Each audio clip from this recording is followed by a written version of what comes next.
Hi everybody, and welcome to this week's video. My name's Rebecca of ArtistRebeccaLS. This is the channel where we have fun with art, and today is no exception, because today we are going to be making from scratch an A6 sized sketchbook. Let's go.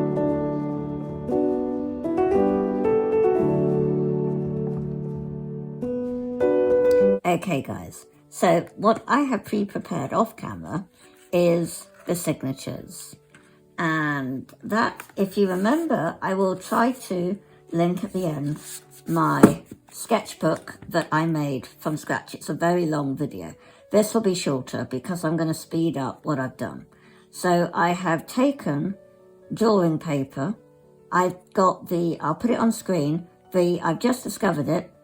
Might not be acid free, but I don't care. It's by Le Franc Bourgeois, and it's 160 GSM drawing paper, and it's working brilliantly for watercolor as well. It's just standard universal drawing paper that anything over 140 I recommend, because the Royal Talons are good.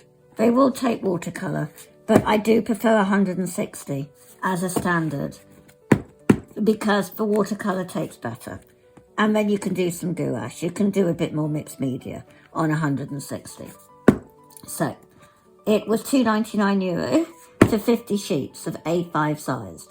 So, I've taken the sheets, folded them in half, and then I have used the numbers 2, 16, and 28 on my punching station for the holes that the needle will go through, because this is going to be Coptic stitched, because I want to have a few more pages, which you can't do when you're doing a notebook with the I get confused, the kettle stitch. When I'm doing I do two things. So this is Coptic, and I'm going to be getting my thread, which is waxed, and I'm just going to be kind of getting, maybe I'll start with 3 to 4 lengths of the book. I can't do all because it's just silly. When you're pulling it through, it just gets too much. And I've got my threaders, as I call them. This magnetic little container is really perfect for the needles.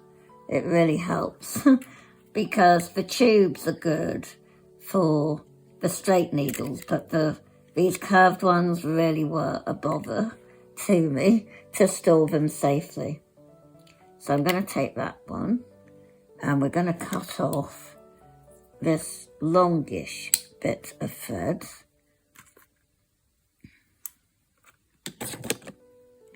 It's good to drag your fingernail down the length of it a couple of times. You might end up removing a little bit of the wax, but that's okay. But by going all the way down with your nail, you're actually making the thread relax.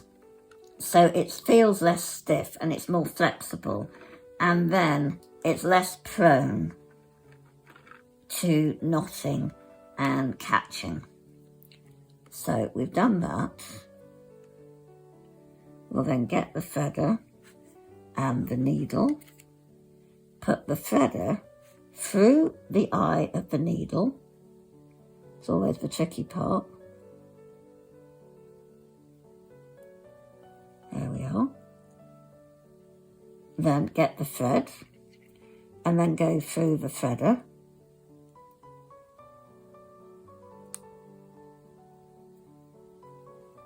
Pull it through. You want to pull quite a generous amount through, because you're then going to pull back on your threader. And I like to hold on to the metal bit. There we go, and pull.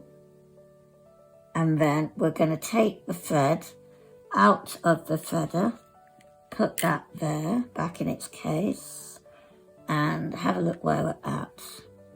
So, we have got this long tail. We're going to pull the thread down a bit and pull so that it goes a little shorter. And then I'm going to put the needle through the middle of that thread. So take your time, don't pierce your fingers. And it's kind of,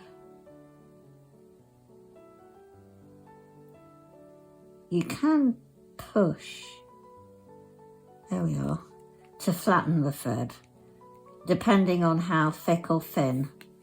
And then get both ends and you're going to pull tight. And that is your weaver's knot. The needle is not going to come off now. Then, once you've done that, you're going to go through your first signature. And you want to then also get your cover. Now, I always mess up. When I do the cover fine, like the underneath or whatever. When it gets to the last page, attaching the cover or the bottom or whatever, that's when I mess up. So I'm hoping that this one's going to be good. So what we're going to do now is go into a time lapse where I'm going to start attaching all of that. And it won't be so boring then. And so I'm going to thank you for watching now. And I'll see you at the end. Okay, catch you soon.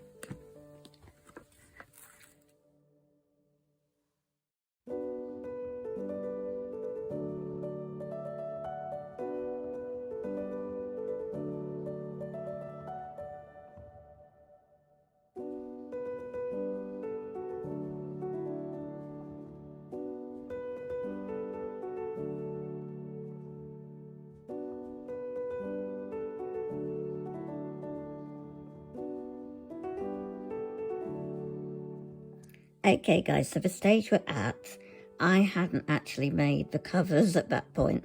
At the beginning of the video, I had forgotten I needed a front and a back. And so I have cut from the pad of paper, you get the cardboard backing. So I cut that in half, you get a front and a back cover from that one pad. So I have then used some leftover paper that's a little bit thicker. It was Derwent pastel paper, I think, for one, and then on the inside some basic printer paper. I try and use basic papers. They might not be acid free. I'm really not into, you know, I'm not selling these books, so it's just for my own use. And I'm practicing Coptic stitch, etc. So I get some basic coloured cardstock from the shop and papers. And then I do this. So this is drying, and I'm then going to put holes in to match the signatures. Then we'll get to the sewing.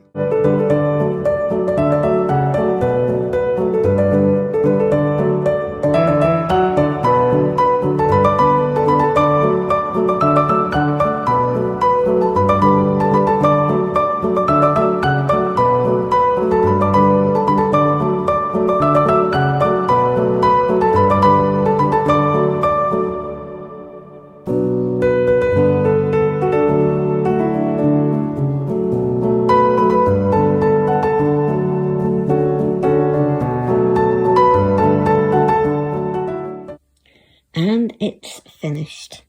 Thanks so much for watching, guys. I'm going to catch you really soon when we're going to start creating in it. Bye.